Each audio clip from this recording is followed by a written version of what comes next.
नमस्कार, मैं अंजलि मिश्रा और स्वागत है आपका हमारे चैनल में। पाटीदार नेता हार्दिक पटेल भाजपा में शामिल हो गए हैं। गांधीनगर में भाजपा मुख्यालय में उन्हें प्रदेश अध्यक्ष CR पाटिल ने पार्टी की सदस्यता दिलाई है। इस दौरान पूर्व डिप्टी CM नितिन पटेल समेत कई और सीनियर नेता मौजूद थे। भाजपा में शामिल होने के बाद हार्दिक पटेल ने कहा कि वो अब राष्ट्रहित और प्रदेश हित के साथ अपने राजनीतिक सफर की नई शुरुआत करेंगे। हार्दिक पटेल के साथ पाटीदार आंदोलन में उनके साथी रहे कई और नेता भी भाजपा में शामिल हो गए। भाजपा में शामिल होने से पहले हार्दिक पटेल ने घर पर पूजा पाठ किया। उन्होंने कहा कि अब मेरे लिए एक नई शुरुआत होगी। आज सुबह ही उन्होंने ट्वीट किया था, राष्ट्रहित, प्रदेश हित, जनहित और समाज हित की भावनाओं के साथ आज एक नए अध्याय का प्रारंभ करने जा रहा हूं। भारत के यशस्वी प्रधानमंत्री नरेंद्र मोदी जी के नेतृत्व में चल रहे राष्ट्र सेवा के भागीरथ कार्य में छोटा सा सिपाही बनकर काम करूंगा। हार्दिक पटेल 3 सालों तक कांग्रेस में रहे, लेकिन खुद ही अपेक्षा किए जाने और युवाओं को आगे न बढ़ाने का आरोप लगाते हुए 18 मई को पार्टी की सदस्यता से इस्तीफा दे दिया। गुजरात में पाटीदार समाज का 50 से 55 सीटों पर असर है। कुल 182 सीटों वाली गुजरात विधानसभा सीट यह आंकड़ा बहुत बड़ा है और हार्दिक पटेल इन सीटों पर भाजपा को फायदा पहुंचा सकते हैं। यही नहीं, भाजपा में शामिल होने से पहले ही उन्होंने ऐलान किया था कि वह पूरे गुजरात में एक अभियान चलाएंगे और हर 10 दिन बाद लोगों से कांग्रेस छोड़कर भाजपा में आने की अपील करेंगे।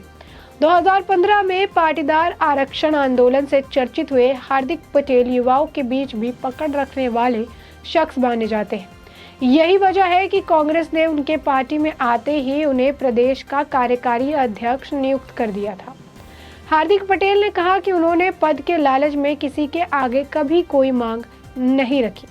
उन्होंने कहा कि कांग्रेस को भी मैंने काम मांगते हुए छोड़ा और यहाँ भी काम करने के मकसद से जुड़ा हूँ।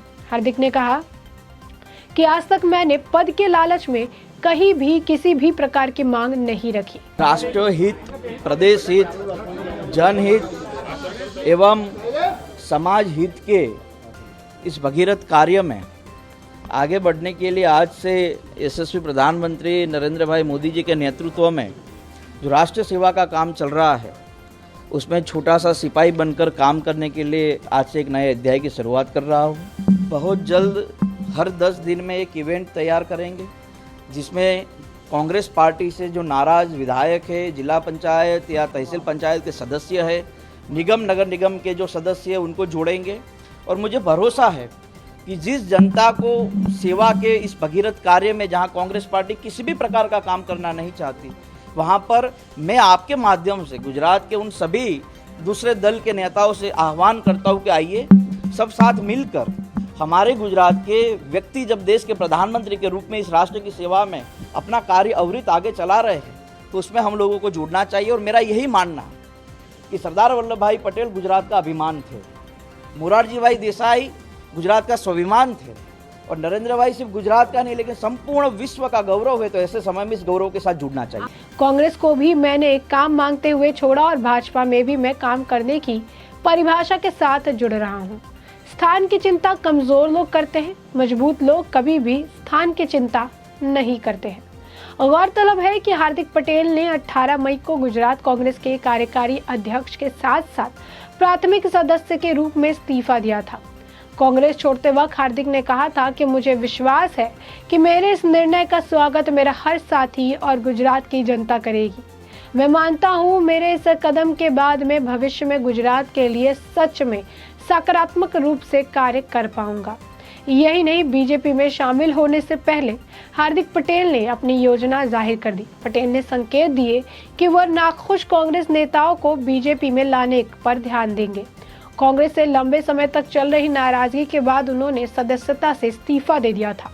उन्होंने पार्टी की अंतरिम अध्यक्ष सोनिया गांधी को संदेश भी लिखा था। गुरुवार को अहमदाबाद में पत्रकारों से बातचीत के दौरान पटेल ने कहा, आज मैं नया अध्याय शुरू करने जा रहा हूँ। मैं एक छोटा सिपाही के तौर पर काम करूंगा।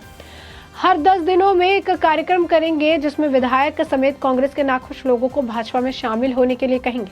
प्रधानमंत्री नरेंद्र मोदी पूरी दुनिया की शान है। राजधानी गांधीनगर में भाजपा कार्यकर्ताओं ने बाहर स्वागत की तैयारी भी जारी कर दी है। उन्होंने ट्वीट भी किया था। सुबह के ट्वीट के बाद ही काफ़ी ज़्यादा जो लोग अटकलें लगा रहे थे उन्हें ये बात तो समझ आ गई कि अब ये भाजपा ही ज्वाइन करने वाले हैं। ट्वीट में साफ लिखा हुआ था, राष्ट्रहित, प्रदेश हित, जनहित, समाज हित की भावनाओं के साथ आज एक नए अध्याय का प्रारंभ करने जा रहा हूँ। भारत के यशस्वी प्रधानमंत्री नरेंद्र मोदी जी के नेतृत्व में चल रहे राष्ट्र सेवा के भागीरथ कार्य में छोटा सा सिपाही बनकर काम करूंगा। कांग्रेस में आखिर वो क्यों नाराज थे, क्या नाराजगी थी, इसके पीछे का क्या कारण था, इसके बारे में भी विस्तार से जान लेते हैं। पाटीदार के नेता कांग्रेस नेतृत्व को लेकर गुजरात इकाई तक के काम करने के तरीके से खफा चल रहे थे। उन्होंने पूर्व अध्यक्ष राहुल गांधी पर नजरअंदाज करने के भी आरोप लगाए थे। उन्होंने कहा था, राज्य के नेता ऐसी में बैठकर अपने प्रयासों में बाधा डाल रहे हैं। 2019 में कांग्रेस का हिस्सा बनने के बाद पटेल साल 2020 से गुजरात कांग्रेस के कार्यकारी अध्यक्ष की भूमिका निभा रहे थे।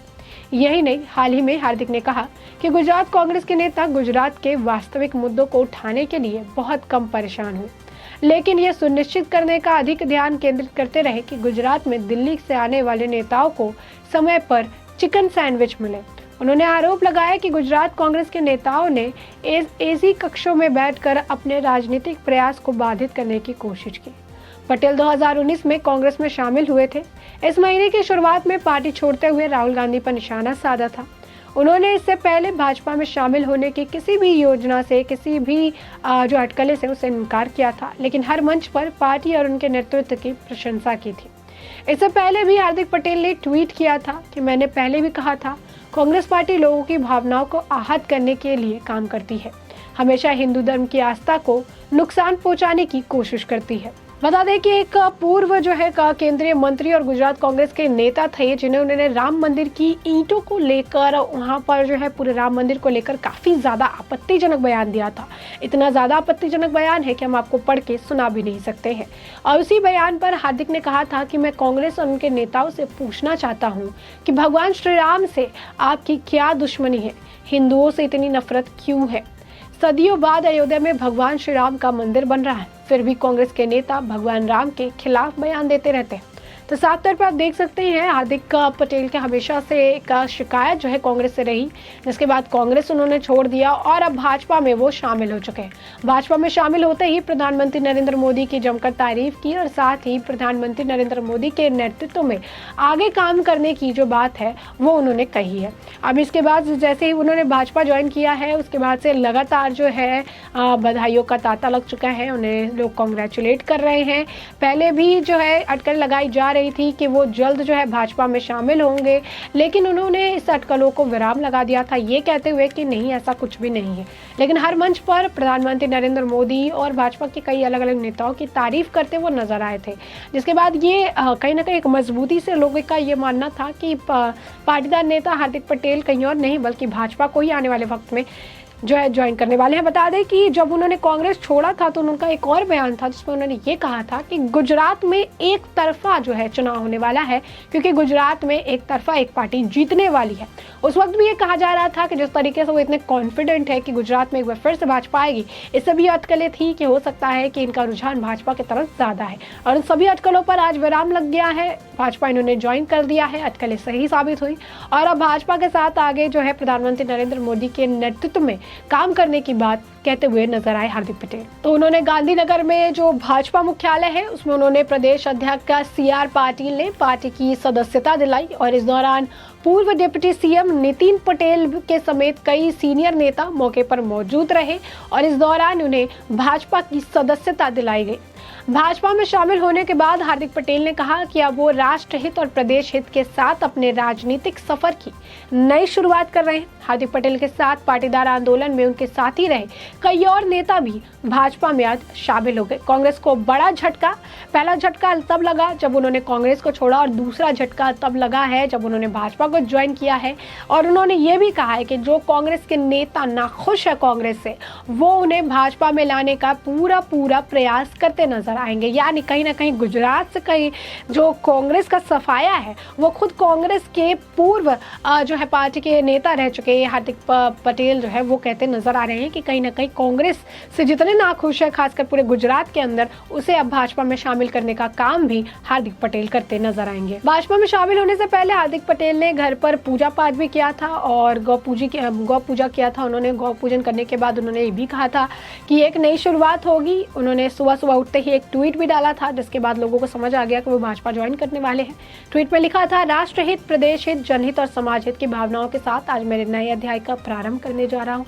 भारत के यशस्वी प्रधानमंत्री नरेंद्र मोदी जी के नेतृत्व में चल रहे राष्ट्र सेवा में भागीरथ कार्य में छोटा सा सिपाही बनकर काम करूंगा। हार्दिक पटेल 3 सालों तक कांग्रेस में रहे, लेकिन खुद की अपेक्षा की जाने और युवाओं को आगे ना बढ़ाने का आरोप लगाते हुए 18 मई को पार्टी की पद से इस्तीफा दे दिया था, सदस्यता से इस्तीफा दे दिया था और आज उन्होंने भाजपा का दामन थाम लिया है। ऐसे में हमने आपको ये पूरा मामला बड़े विस्तार से बताया कि शुरुआत की आज जो उन्होंने ट्वीट की थी, क्या ट्वीट किया था, किस तरीके से उन्होंने आज बीजेपी के जो है सदस्यता दिलाई गई, इस दौरान मौके पर कौन कौन लोग मौजूद थे, साथ ही बीजेपी की सदस्यता ग्रहण करने के बाद क्या कुछ बयान जो है हार्दिक पटेल के द्वारा दिया गया, इसके बारे में भी हमने आपको अवगत कराया। तो इस पूरे मामले को हमने आपको बड़े विस्तार से बता दिया है और अब इस पूरे मामले पर आपकी भी जो राय हो हमें कमेंट सेक्शन में कमेंट करके जरूर बताएं।